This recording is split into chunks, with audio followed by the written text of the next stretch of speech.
Boy missing for 8 years. Found after a dog at the 50-cent stone mansion entered a sealed room, but thought the boy vanished into thin air. 8 years missing.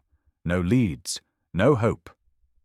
But the truth didn't surface because of a detective or a miracle.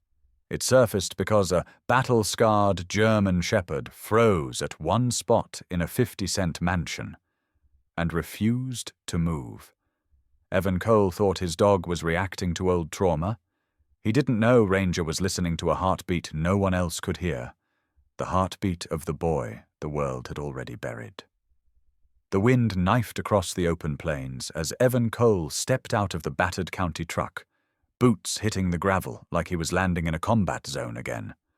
Wyoming winters didn't ask for permission. They just arrived, cold enough to settle on bone. He pulled his duffel from the back, but Ranger didn't move. The German shepherd stood rigid beside the passenger door, his body locked into that quiet, calculated stillness Evan had seen only twice before. Once near a half-buried IED in Helmand, and once right before a structure collapse took down the roof of an Afghan school. Ranger wasn't a dramatic dog. He didn't bark for attention or tremble for no reason. When he froze, something was wrong. Evan glanced toward the mansion. The county's paperwork had called it a foreclosed stone estate built in the 1950s, tax line property left untouched for decades. The price had been 50 cents, a relic sale to clear a ledger.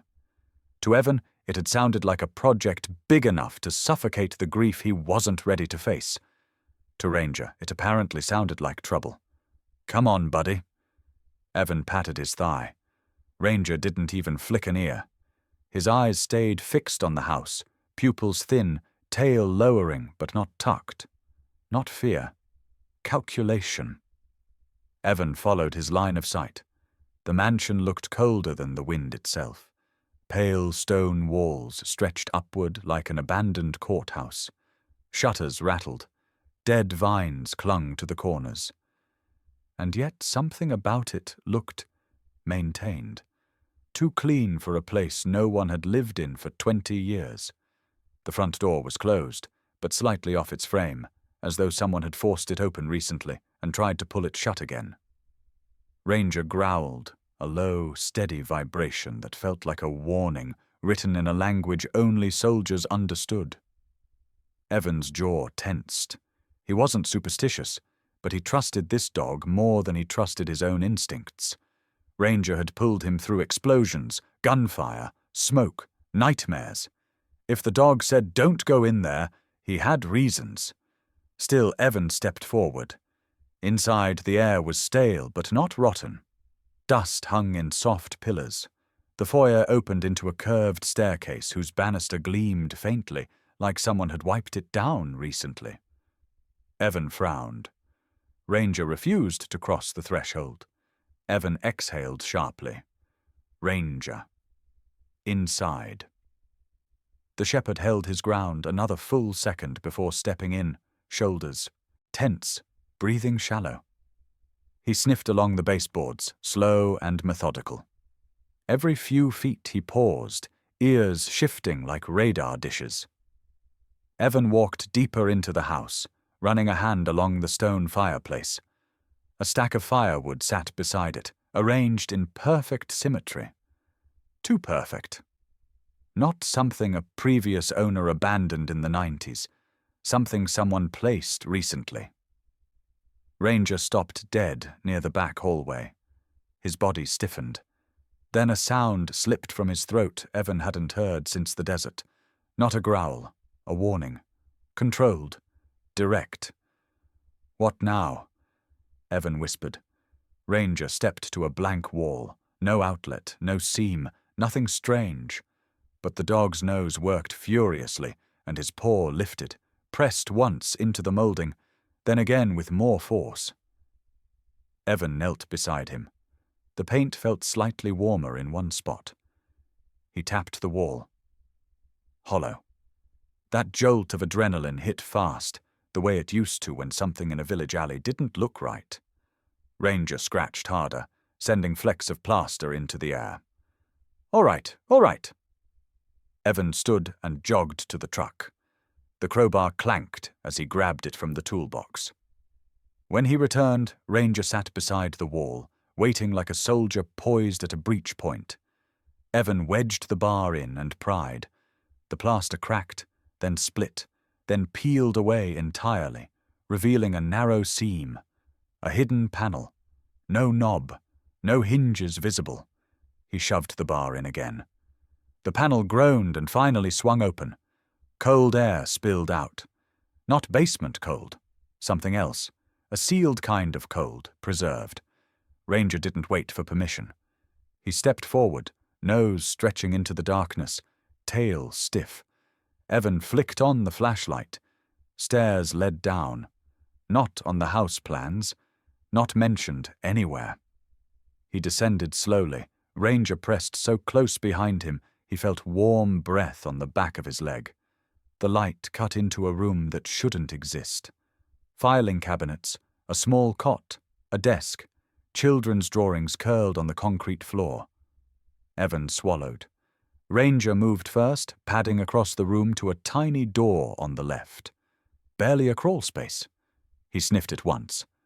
Then again. Then his entire body jolted, and he barked, one sharp, piercing bark that echoed like a gunshot. Evan crouched.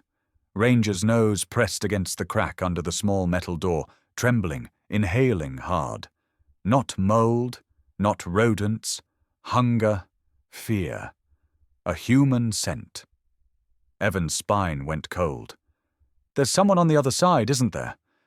Ranger let out a soft, urgent whine, the kind he used only when he'd found a survivor under rubble in the desert. A whine that said he wasn't wrong. Evan pressed his ear to the metal. He heard it. A breath. Faint. Weak.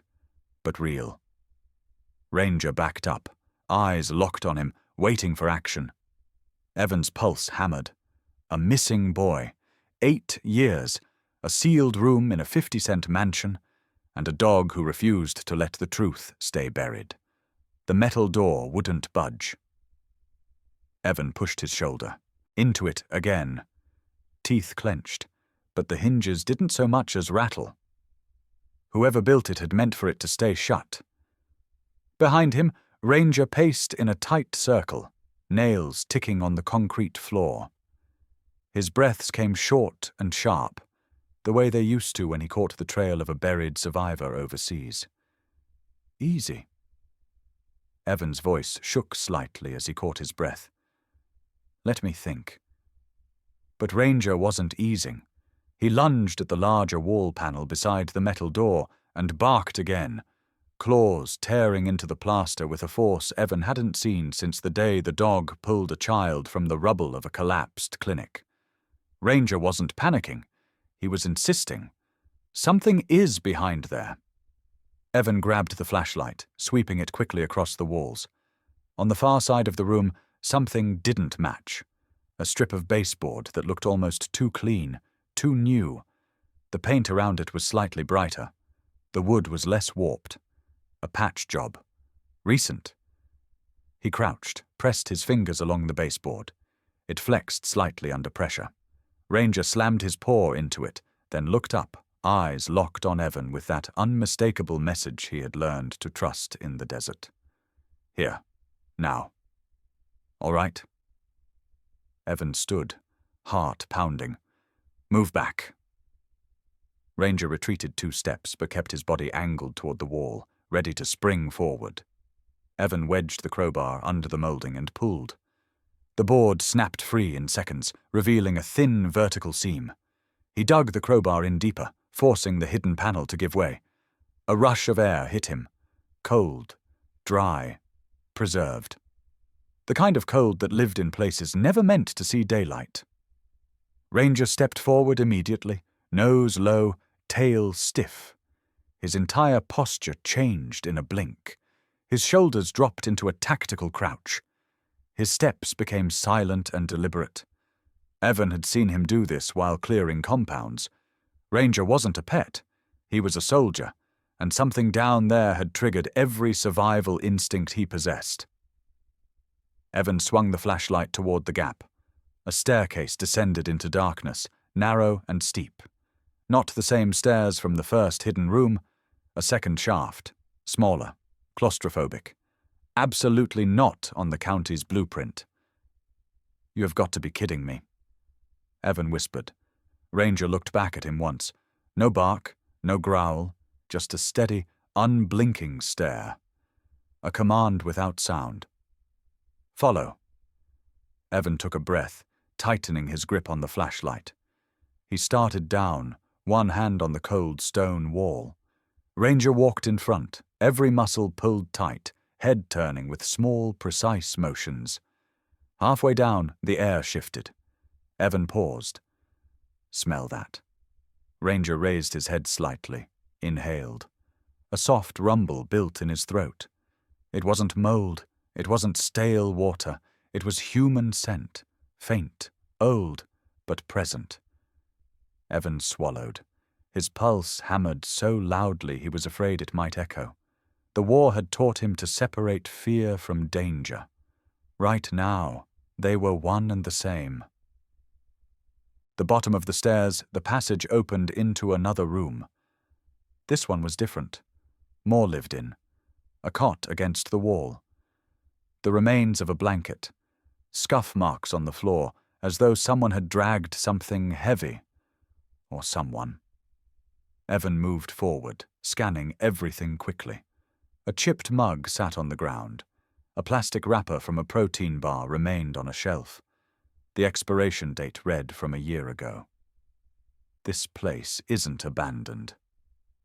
Ranger's head snapped toward the far corner. He barked once, but it wasn't a warning. It was notification. Found something. Evan followed the flashlight beam to the corner where a small metal table stood. On top lay a stack of newspapers, folded neatly. He picked up the top one.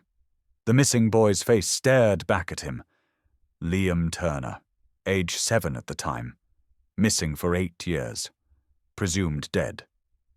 Ranger pawed the leg of the table, pushing his nose underneath. Evan knelt and lifted the edge. A small spiral notebook was wedged beneath it. Childlike handwriting filled the pages. Lonely scribbles, dates, words like cold and hungry. Then a sentence that made Evan's chest tighten. He comes back at night. Ranger whined softly, nudging Evan's elbow. The dog's eyes stayed locked on the only entrance out of the room. Evan stood suddenly. Something was wrong. The air had shifted again, not temperature, but pressure. Ranger stiffened. His head turned toward the staircase. Someone's upstairs. Evan clicked off the flashlight. The darkness swallowed them instantly. Ranger leaned into Evan's leg, grounding him, steadying him the way he had done 100 times before in places far more dangerous than this. Then, faint and unmistakable, the sound came. A floorboard groaning overhead. Slow, careful, deliberate. Evan felt his breath catch. They weren't alone. Ranger let out a low growl. This wasn't fear. This was a battle stance, a promise carved into his bones. Whatever waited above them, Ranger was ready to face it first. The silence in the underground room pressed in from every direction, thick enough to tighten the air in Evan's chest. The faint noise upstairs had faded, leaving only the echo of Ranger's low breathing and the soft hum of cold air drifting from the sealed corridor. Evan kept the flashlight low as he moved deeper into the second hidden chamber, Ranger close at his heel. The room looked wrong in a way that made his skin pull tight. Not abandoned, not untouched, just suspended, as if time had been told to wait here indefinitely. A small metal-framed bed sat pushed against the far wall. Thin child-size blankets lay crumpled, stiff with age. A single stuffed bear leaned against the pillow, its fur threadbare, one button eye missing. Ranger approached it slowly, sniffed once, then turned away sharply, as if the scent told him more than Evan ever could understand. Next to the bed hung a faded wall calendar. The pages had curled at the corners. The month displayed was July, and the year, printed at the top, was 8 years ago. Nothing after that, as if the person who lived here stopped flipping the pages because the world outside had stopped flipping with them. Evan reached out and brushed dust from the numbers. His fingers trembled.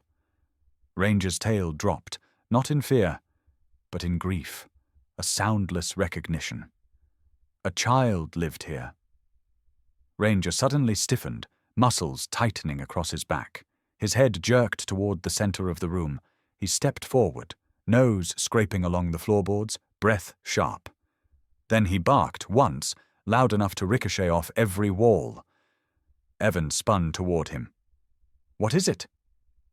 The dog dug his claws into a rectangular slab of metal flush with the floor, almost invisible unless you knew where to look. Ranger clawed at it with urgency, not panic. Purpose. Evan knelt, running his hand along the cold surface. It had no handle, no hinge exposed. "Help me," Evan whispered, leaning his weight into the edge. Ranger pressed his paws down beside him, paws scraping, pushing, insisting. Together, the metal plate shifted a fraction of an inch. Then another. Evan wedged the crowbar underneath and heaved. The slab screeched open, revealing a dark cavity beneath. Inside were boxes, papers, and several sealed folders wrapped in plastic to protect them from moisture. Ranger whined, nose diving into the pile. Evan pulled everything out onto the floor. Dust rose in soft clouds as he tore open the first folder. Newspaper clippings spilled free, dozens of them. The same face staring up at him again and again. A boy with sandy hair and wide, innocent eyes. Missing posters, handwritten flyers. A headline from 8 years ago. Search intensifies for 7-year-old Liam Turner. Evan felt his stomach sink. He had seen this boy before, on the bulletin board in the diner when he first passed through town. On the faded flyer taped to the window of the post office. Liam Turner. Taken without a trace. Whole state shaken. No lead ever found. Until now. Ranger pawed another envelope. Evan opened it and froze. Photographs. Not the ones from newspapers. These were different. Grainy. Dark. The angles odd, as if taken in secret. Many looked like they had been shot inside this house. A pair of small feet dangling from the edge of the child-sized bed. A hand holding a spoon. A shadow standing in the doorway, tall and rigid, never fully captured. One photo made Evan's throat close. A child's hand pressed against a small metal door, the same door Ranger first alerted on. A date scribbled on the back. 8 years ago, almost to the exact day the calendar stopped. Evan set the photo down, breath shaking. This wasn't just a hideout. Someone had kept him here. Someone had come and gone while the world searched above ground. Ranger touched his nose to Evan's wrist. A grounding touch. Evan swallowed, nodded once, then kept digging. Beneath the last stack of photos was a thin, crumpled notebook. His flashlight beam skimmed over the cover. Property of Liam T. Evan opened it. The first page was a child's uneven writing. Scrawled letters, words innocent and confused. Day 1. I don't know why I'm here. Day 7. He comes back at night, brings food, doesn't talk. Day 13. He says the world forgot me. But he hasn't. Day 20. I want to go home. The entries grew darker, more frantic. The handwriting slanted and shaky. The final page wasn't written in pencil, but scratched in with what looked like a broken pen tip. Please, someone find me. Ranger let out a sound Evan had only heard once before, when they uncovered the last survivor from the collapsed school. It was a soft, low whine that carried grief in it. A mourning sound. Evan's breath hitched. He looked around the room again with new eyes. The small bed, the toys, the untouched water cup, the sealed calendar, the newspaper clippings hidden under the floor. Someone had cared enough to keep the boy alive. Someone had cared enough to hide him well. But someone had also kept him prisoner. Evan stood slowly. His fist tightened around the notebook. He felt the walls of the room closing in, not with fear, but with understanding. This wasn't an abandoned house. It was a cage, and the person who built it might still be coming back. Ranger moved to the door again, ears pinned, staring up the staircase. His body lowered into a familiar stance, one Evan knew too well. He had sensed something above them once before, and he sensed it now. Evan turned off the flashlight, darkness flooding the room. Someone had been here. Someone might still be here. And Ranger wasn't waiting to find out the hard way. By morning, the unease in Evan's chest felt like something alive, a coiled instinct he hadn't felt since Afghanistan. Ranger hadn't slept at all.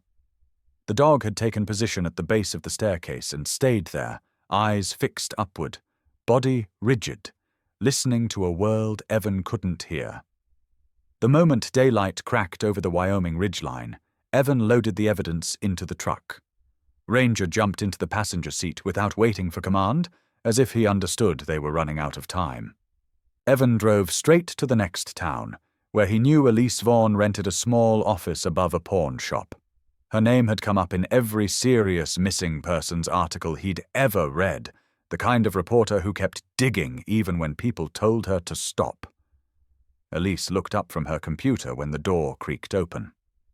One glance at Evan's face, and the manila folder under his arm made her expression shift from polite curiosity to concern. "Tell me you didn't bring me another wild theory," she said. Evan opened the folder on her desk without a word. Newspapers spilled out, photos, clippings, the notebook. Elise's breath caught. She picked up the image of the small metal door beneath the stairs. "This is the Turner case," she whispered. "Liam Turner. He vanished 8 years ago. His mother still sets a plate for him every night. Never stopped." She scanned the handwritten notes. Her hands trembled slightly. Evan recognized it. Not fear, recognition. Truth is heavy when it finally surfaces. "Where did you get these?" Elise asked. Evan hesitated. "My house," he said finally. "The 50-cent property?" Elise blinked. "I thought that place was condemned." "So did I."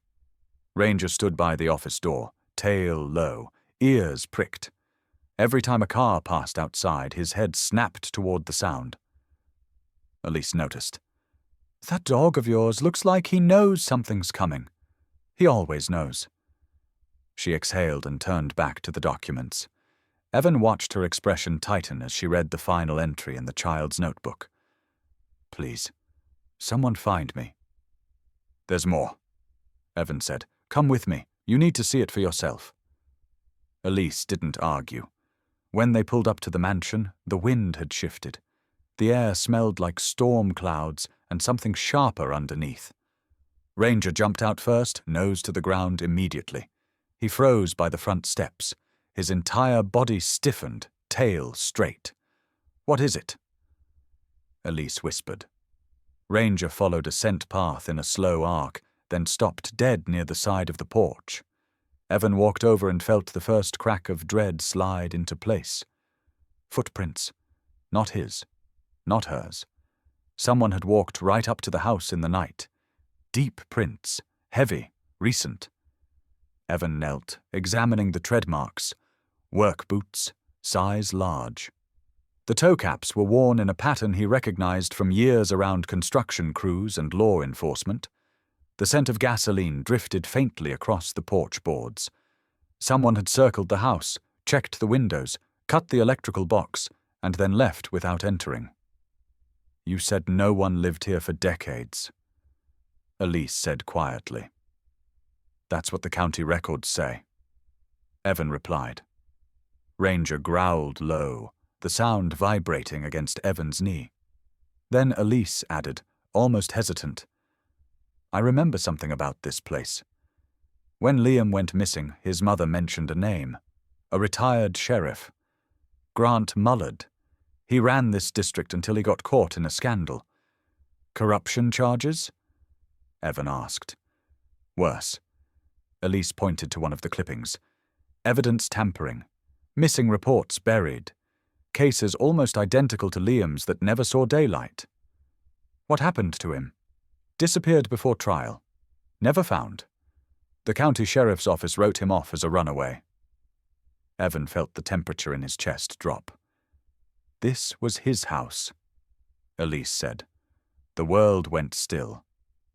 Ranger's head snapped toward the back fence as if confirming what neither of them wanted to say aloud. Mullard had come back. Evan checked the footprints again. They led from the fence to the porch, then circled to the electrical panel. The cover hung crooked now. When he opened it, cleanly cut wires dangled in the cold air. Someone wanted this house dark. Elise looked toward the upstairs windows. She shivered. Why sabotage the power unless they were planning something worse? Ranger barked once, sharp, the same tone he used when he found a live survivor buried beneath rubble. He sprinted to the porch door and scratched frantically at the wood, then whipped his head toward Evan with a look he knew too well. Inside. Now. Evan rushed in, Elise on his heels. Ranger bolted down the hallway toward the first hidden staircase. He paused at the top, sniffing the air, then descended with controlled urgency. Evan followed him back into the sealed child's room. Something inside the metal cavity had shifted. Papers lay scattered near the opening as if someone had reached in and then fled. The air smelled different, touched by someone else's presence. Evan's heart pounded. Someone was here last night. He murmured. They knew about the room. They knew where to look. Elise swallowed hard. If Mullard kept Liam here, he might still be close. He might be watching. Ranger whined once, then sat, staring at the small metal door. Evan knelt beside him and pressed his palm against the cold steel again. No noise this time. No breath, no movement. Just silence, heavy and waiting. He stood slowly, the truth settling over him like dust. Someone hid a child in this house. Someone returned to make sure the secret stayed buried, and that someone was not finished. Ranger moved beside him, leaning into his leg, posture alert and ready. Whatever they were dealing with, it hadn't ended 8 years ago. It had started again. The cold had sunk deeper into the stone mansion by the time dusk bled across the Wyoming sky. Evan had stopped trying to warm the place. No amount of heat could silence the feeling that something was still moving inside its walls. He paced the living room while Elise sorted files at the table, but Ranger wouldn't settle. The dog kept drifting back to the staircase, nose lifted, ears twitching at sounds too faint for human hearing. Evan tried to ignore it, but unease scraped at the back of his mind. Every shadow on the walls seemed to stretch the wrong way. Every creak felt deliberate. Ranger stopped suddenly at the base of the stairs. His entire body locked. Then he bolted to the side of the staircase, paws skidding across the floorboards. He began clawing at a spot Evan had barely noticed before, a strip of molding almost identical to the rest of the trim, but placed at a slightly different angle. Ranger dug with fierce precision, nose pressed against a hairline crack. Elise stood, eyes wide. He's found another one. Evan approached slowly, heart pounding. He ran his hand along the wall. The paint felt newer, thicker, covering something. Ranger barked once, then again, each bark sharp and urgent. Evan grabbed his multi-tool and pried at the molding. It snapped. Behind it was another recessed latch, smaller than the one they found earlier. No blueprint had mentioned this. With one push, the panel shifted, releasing a stale breath of buried air.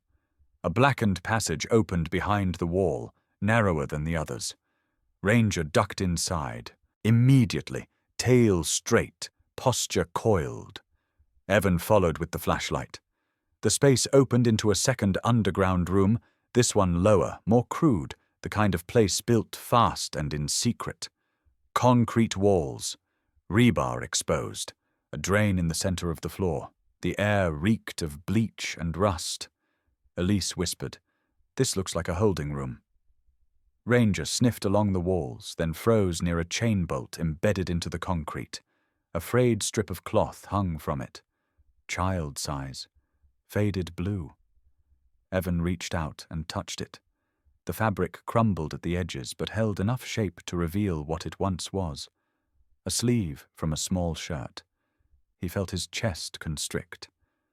Liam spent time here. Elise found a clipboard on a metal table, rusted through but still legible. The pages listed initials, dates, short notes. Evan leaned closer. Several entries marked LT appeared over months, each one followed by single-word observations. Quiet, resistant, sick, stable. The last entry, M to relocate soon. Mullard, Elise whispered. Evan's jaw clenched. If this was where he kept Liam, then the boy hadn't lived only in the child's room upstairs. He'd been moved, confined, controlled. Something else glinted near the floor. Ranger nudged it with his paw. Evan picked it up. A small metal tag, engraved with numbers. It looked like something issued by law enforcement, but crudely scratched. He pocketed it, hands shaking. Going upstairs. Need air. The corridor back to the main floor felt tighter than before. The mansion seemed to exhale as they emerged, as if the house itself had been waiting for them to discover that chamber. Night fell hard outside. Elise stayed at the table, sorting documents to distract herself. Evan sat on his cot near the fireplace, head in his hands. His pulse wouldn't settle. The walls felt too close, the silence too sharp. Images from Helmond clawed through his mind again. Narrow rooms, screams buried under rubble, lives he wasn't fast enough to save. His vision blurred. Something cracked inside him. A faint thud echoed upstairs. Ranger's head shot up instantly. He sprang to the staircase, posture stiff, tail straight. He gave a low growl, one note long and controlled. Evan's heart jumped. Not tonight. He muttered. Ranger barked sharply, the sound slicing through the dark. Evan surged to his feet, adrenaline spiking. Stop! It's probably the damn house settling. But Ranger didn't stop. He barked again, louder, claws scraping against the first step, as he planted himself firmly in front of the staircase. Evan's nerves snapped. I said enough. Ranger turned his head slightly, as if confused by the anger in his handler's voice. He didn't move from his position. His eyes never shifted from the landing above. Evan's voice broke. There's nothing there. You hear me? Nothing. The room fell silent. Even the wind outside seemed to pause. Ranger stepped forward and pressed his chest against Evan's leg. A grounding touch. Not fear, not submission, just a reminder of truth. Evan's breath shook. He turned away, hands trembling. His chest tightened in a way he hated, a tightness that came before panic attacks in the desert. He had thought those days were over. Another sound drifted from upstairs. Lighter this time. A soft scrape. Deliberate. Elise lifted her head. That wasn't the house. Ranger growled deep and angled his body sideways, blocking the staircase completely, the way he used to block Evan from a tripwire or a sniper's line of fire. Evan finally forced himself to look up the stairs. Halfway up the landing, something faintly shifted in the shadows. The silhouette of a person moving just out of view. Ranger's growl grew into a steady rumble, protective and unwavering. Evan felt everything inside him snap back into combat clarity. Someone was upstairs.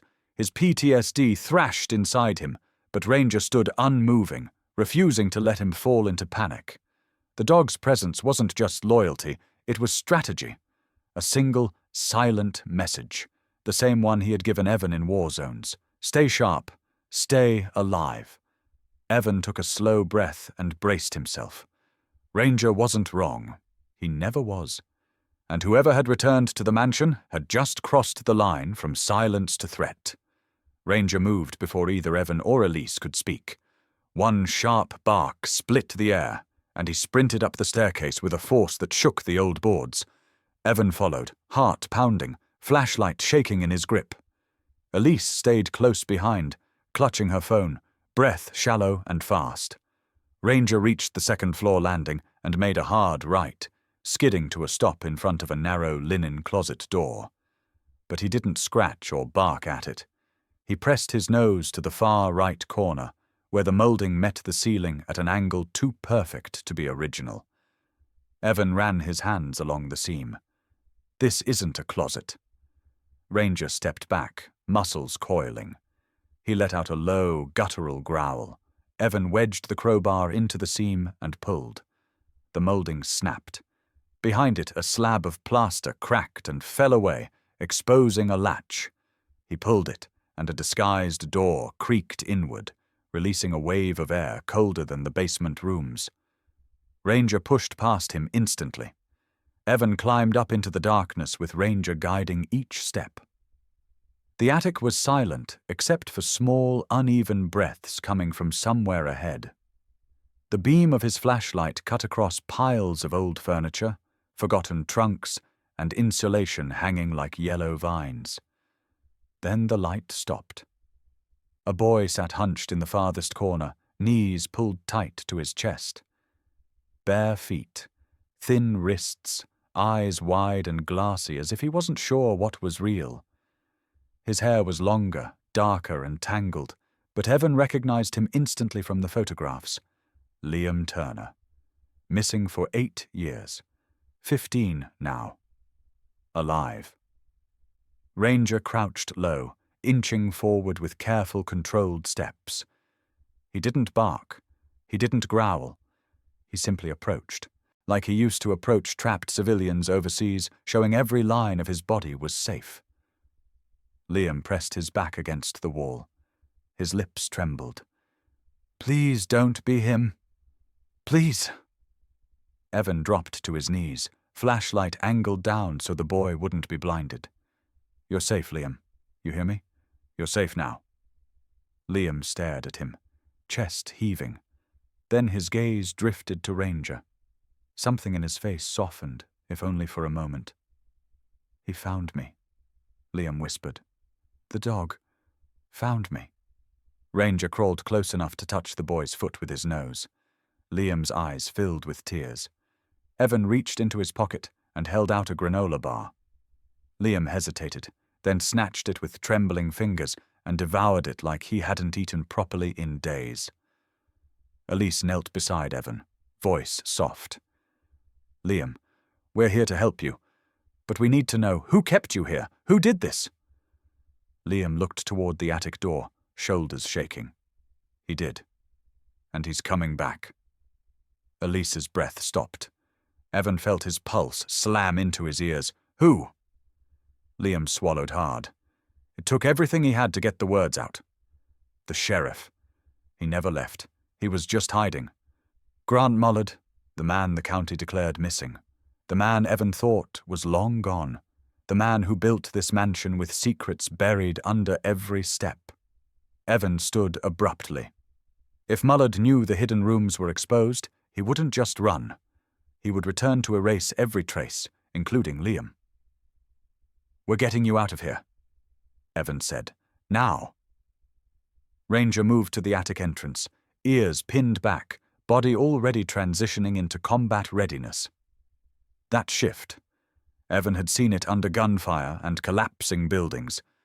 Ranger wasn't anticipating danger. He had smelled it. As they reached the second-floor landing, a window somewhere below shattered. The sound was sharp and metallic, echoing through the hollow mansion. Elise froze. That wasn't the wind. Ranger growled, deep and primal. Evan shoved Liam behind him. "Get downstairs. Move." They reached the first floor just as the front door slammed open. Heavy boots thudded against wood. A silhouette stepped into the entryway, tall and broad, wearing a dark jacket and gloves. The flashlight beam caught a glint of something metallic in his hand. Grant Mullard wasn't hiding anymore. Evan pushed Liam toward Elise. Back room. Now! Mullard took one step forward. "You should have left the walls alone," he said, voice gravel and ice. "Some truths are meant to stay buried." Before he could raise the object in his hand, Ranger launched. The dog hit him full force, jaws locking onto his forearm, knocking him off balance. Mullard fell backward, crashing into the wall as Ranger tore at the weapon, dragging it from his grip. Mullard roared, striking Ranger hard with his free hand, but the shepherd didn't let go. Evan rushed in, grabbing Mullard by the shoulders, slamming him into the floor. Elise shielded Liam, pulling him toward the back of the house. Mullard kicked, wildly, catching Ranger in the ribs. The dog yelped, stumbled, then bared his teeth and re-engaged, lunging again with fearless precision. Evan pinned Mullard's arm, shouting, "Stay down!" But Mullard was stronger than he looked. He twisted, reached for something on his belt. Ranger saw it first. He didn't hesitate. The shepherd launched again, intercepting Mullard's hand mid-motion, teeth clamping down hard. Evan seized the moment, wrenching Mullard's wrist until the object clattered across the floor. Outside, sirens howled in the distance. Elise must have called them.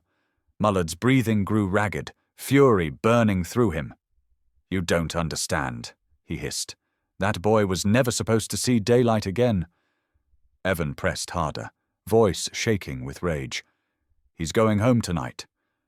Ranger snarled again, holding Mullard in place until police stormed through the broken doorway, guns drawn, shouting commands.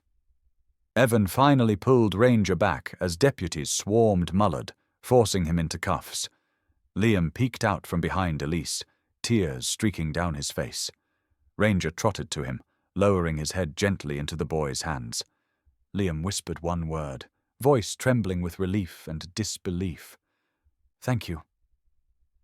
And Ranger, tired and bruised but steady, closed his eyes as if to say he had simply done what he was born to do. The secrets of the 50-cent mansion were no longer buried, and the boy who vanished 8 years ago had finally been found. The paramedics checked Liam first. He sat wrapped in a blanket on Evan's couch, his frame shaking under the weight of 8 years he'd carried alone. Elise knelt beside him, voice low and steady, while state officers gathered outside, their radios crackling with updates about Mullard's arrest. Ranger lay on the rug near Liam's feet, breathing hard but alert, his left side rising unevenly where Mullard's boot had caught him. Evan crouched beside him, running a hand gently over his ribs.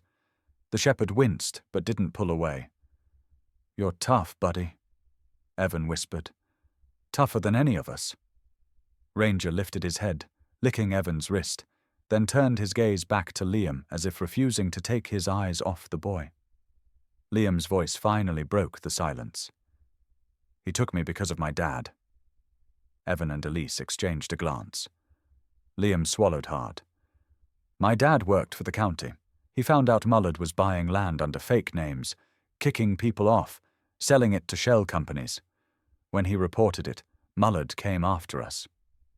Evan felt the room tilt slightly, the same pattern his own father had stumbled into years ago in another state. Secrets buried under county seals. Police protection twisted into criminal power. Liam continued. "Dad disappeared first. Everyone said it was an accident. Then Mullard came for me.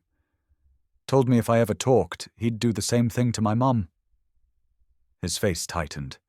He forced me to stay quiet. Forced me to stay hidden. He said no one would believe a kid anyway. Ranger rose despite his injuries and pressed his head lightly into Liam's knee. The boy's hand shook as he rested it on Ranger's neck. The dog closed his eyes, absorbing the tremor, transferring calm.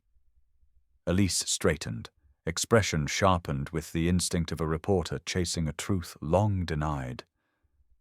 "Liam, do you know where Mullard kept the rest of the records? Anything that proves what he was doing?" Liam nodded slowly. He keeps everything at the quarry, east of town. There's an old processing building. He paused, breath hitching. That's where he took me when he wanted to scare me. Evan felt his blood run cold. Mullard wasn't finished. Even with him in custody, accomplices could be out there destroying evidence right now. One of the state detectives stepped forward. "We'll send a unit over." Ranger suddenly growled. Not the warning growl from before. Something sharper. Urgent. He pushed up onto all fours, limping but determined, staring towards the back door. Evan understood instantly. No. He's saying you won't find it without him. He knows that place. He knows Mullard's scent. The detective hesitated. That quarry is over 6 acres wide. If evidence is hidden, we'll never locate it before someone moves it. Ranger barked, one loud snap of sound that echoed through the stone house like a command. Elise's eyes widened. Let him lead. You'd be stupid not to. Minutes later, police SUVs and the old pickup tore down the dirt roads outside town. The winter sun had dipped behind the hills, turning the sky bruised purple. Ranger rode in the passenger seat of Evan's truck, sitting upright despite the pain, eyes locked forward with a soldier's focus. Evan glanced at him. "Don't push yourself too hard. We've got backup this time." Ranger didn't look away. He simply shifted his stance, positioning himself to be the first one out when they arrived. The quarry emerged in the distance, jagged rock walls carved like scars into the earth. The rusted processing building sat half-collapsed beside it, windows boarded, a chain-link fence sagging from years of neglect. The moment Evan stepped out, Ranger leapt from the truck, nose immediately to the ground.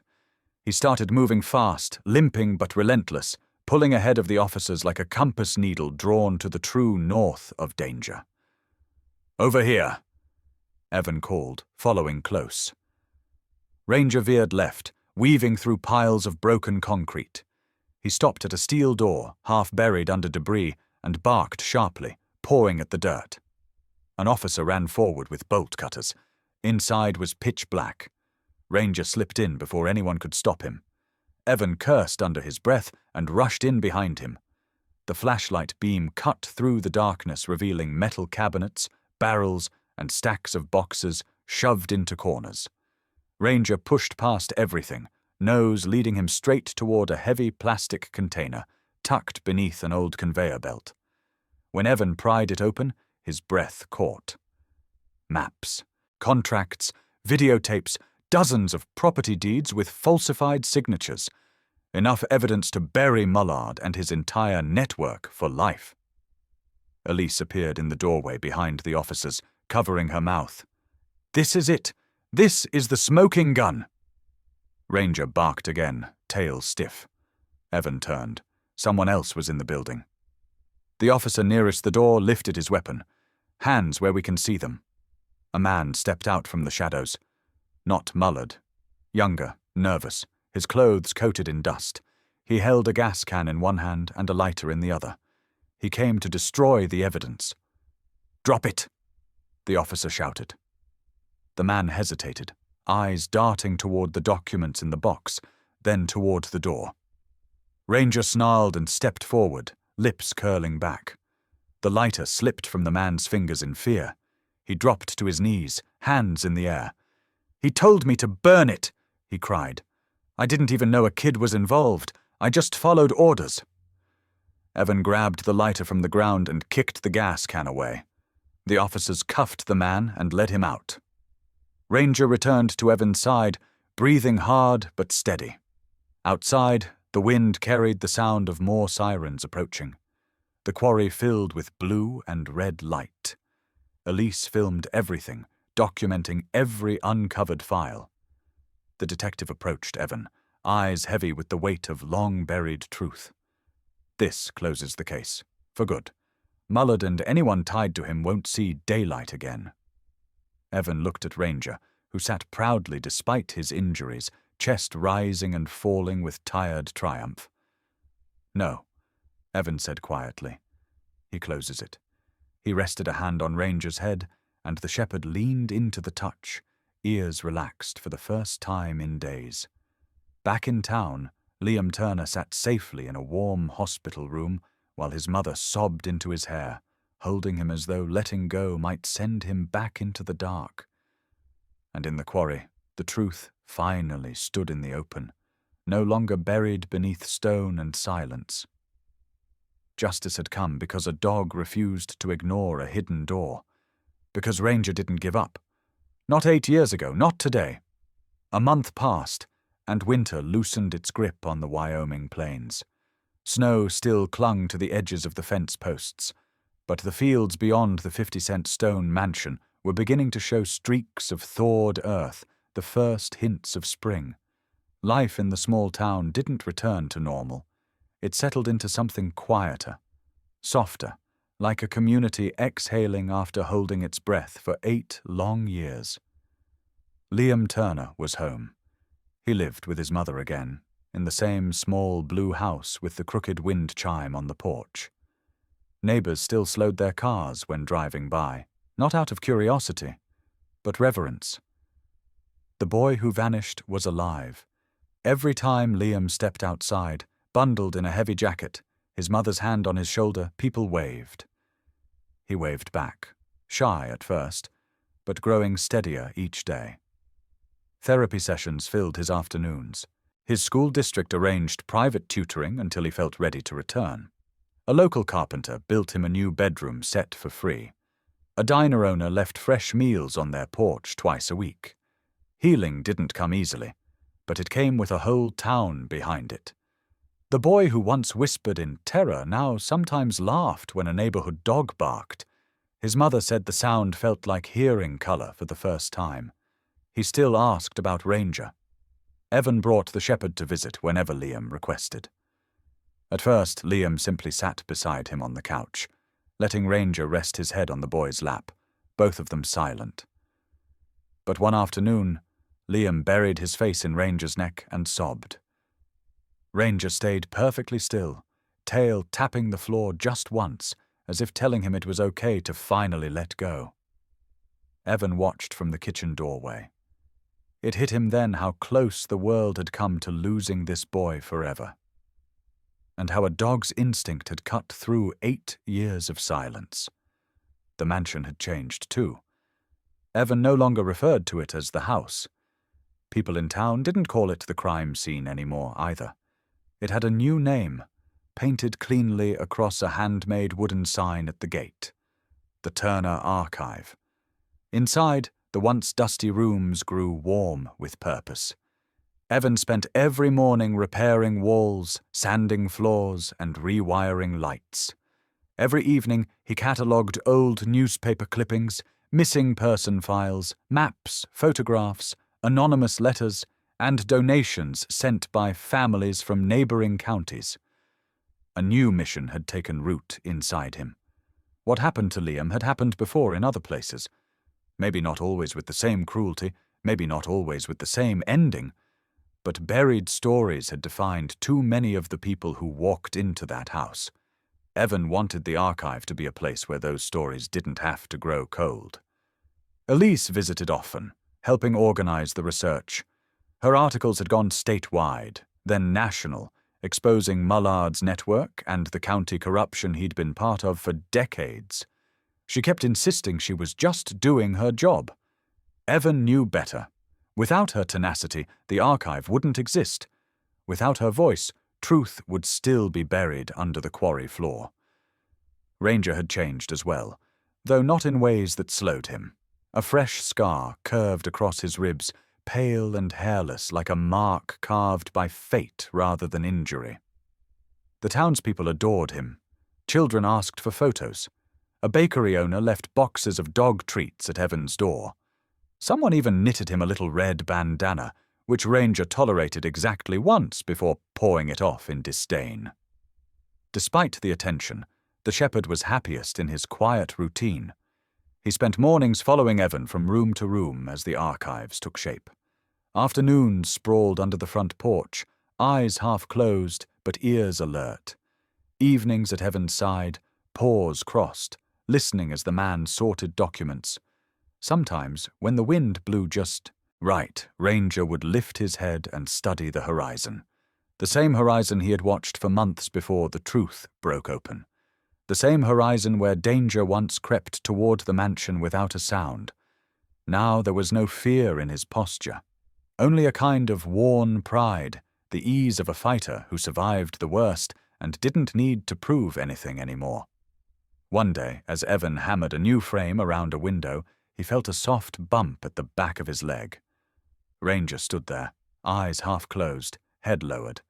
His posture said he wasn't asking for anything, just checking on him, just being near.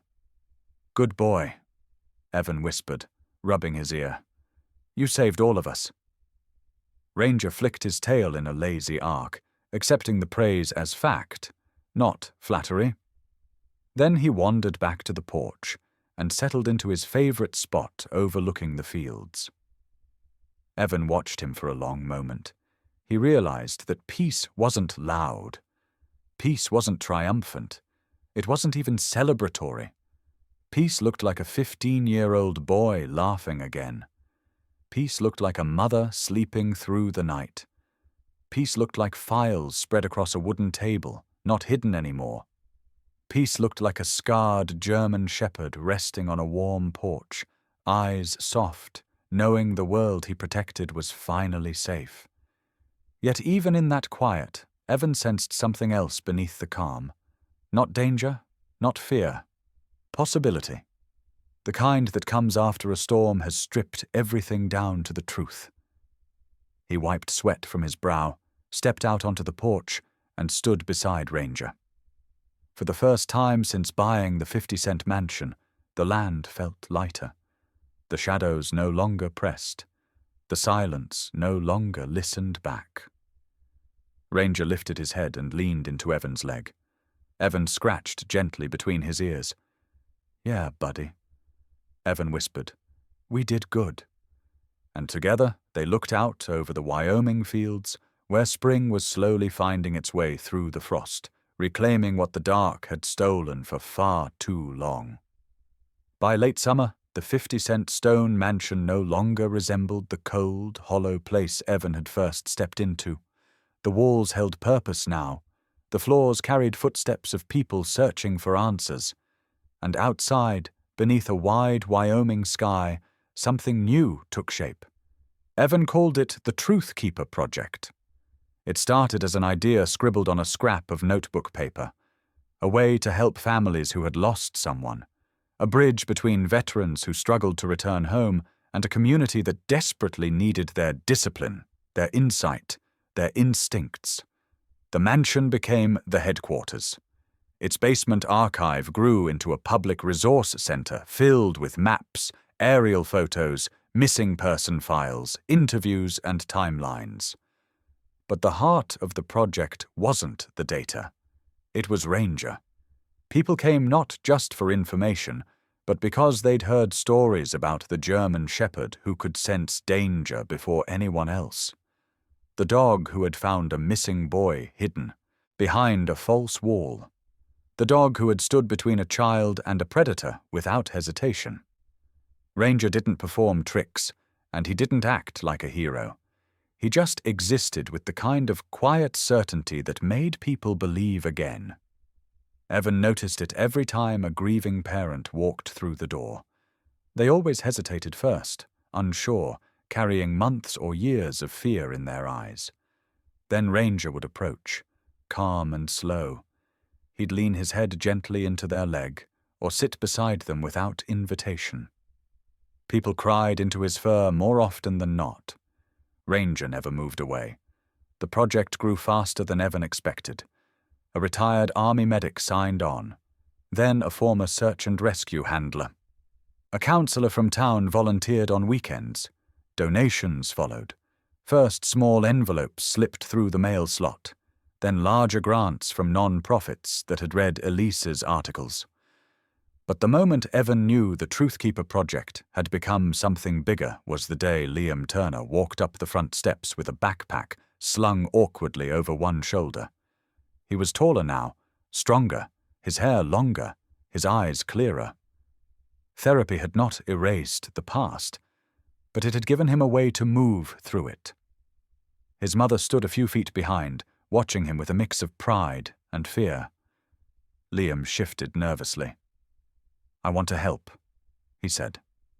Evan felt something lodge in his throat. He didn't answer right away. Ranger stepped forward instead. The shepherd pressed his head against Liam's hip, the same gesture he used on Evan during the worst nights. Liam let out a breath that sounded almost like relief. Evan finally nodded. "You're already part of this. Whenever you're ready." Liam came 3 times that week, then 5. Then he stopped asking his mother to walk him inside. He helped scan files, organize old evidence logs, map old routes from cold cases. He worked quietly, methodically, the way someone who had been locked away learned to listen to the world again. But the moment everyone remembered came one afternoon when another family visited, desperate for help. Their daughter, age 14, had vanished on her walk home from school 2 weeks earlier. The girl's father trembled while explaining the timeline. Elise asked questions in her steady reporter voice. Evan notated details on a whiteboard. Liam stood near the wall, silent. Ranger, lying at Evan's feet, lifted his head. His ears twitched, then locked toward Liam. The boy stared at a map pinned to the board. His hands shook slightly, and he said a sentence no one expected. "She didn't run away. Whoever took her drove north." Evan turned sharply. "How do you know?" Liam pointed at the map with a trembling finger. "Because that's the direction Mullard drove when he took me. He always went north first, always." The girl's father collapsed into a chair, sobbing. Elise covered her mouth. Evan walked to Liam, placing a steady hand on his shoulder. "You sure?" he whispered. Liam nodded once. His eyes were steady. Ranger stood, walked to the map, and pressed his nose to the very same road Liam had pointed to. The room fell silent. That lead brought police to an abandoned rest stop near the border. The missing girl was found in a storage room behind a boarded-up vending machine. Alive. Frightened. But alive. When Evan and Liam visited her in the hospital, she grabbed Liam's hand and didn't let go for a long time. Liam didn't say a word. He didn't have to. The story spread across the state within hours. People called it a miracle. Evan called it instinct and courage. But Elise Vaughn called it something else in her newest published piece, The Boy Behind the Wall. Her article described Liam's survival, but it wasn't written like a headline. It was written like a testament to how trauma doesn't end a life, to how truth, once unearthed, spreads light in every direction, to how a dog's refusal to walk away had led them all to a room sealed for 8 years. The article went viral nationwide within a day. News outlets reached out. Podcasts asked to interview Evan. Schools wrote letters to Liam thanking him for his bravery. Elise forwarded every message to him, only after asking permission. Liam read them slowly, his lips barely moving. Then he asked Evan if they could be kept in a folder at the archive, not for display, for safekeeping. That evening, as the sun set behind the Wyoming ridge, casting long orange shadows across the valley, Evan stepped outside to find Ranger lying under the porch, paws crossed, eyes half closed. Evan crouched beside him. "You know this all started because of you, right?" Ranger looked at him, calm and unbothered by praise. His ears flicked once, as if acknowledging the truth Evan already understood. This place, these people, this boy. They weren't just survivors anymore. They were keepers of something larger than justice. Legacy, not written in words or stored in folders, but carried forward in the instinct of a dog, the courage of a child, and the stubborn resolve of a soldier who refused to walk away. The wind moved across the porch. The fields glowed gold. Ranger pressed his head into Evan's hand, and the world felt steady again.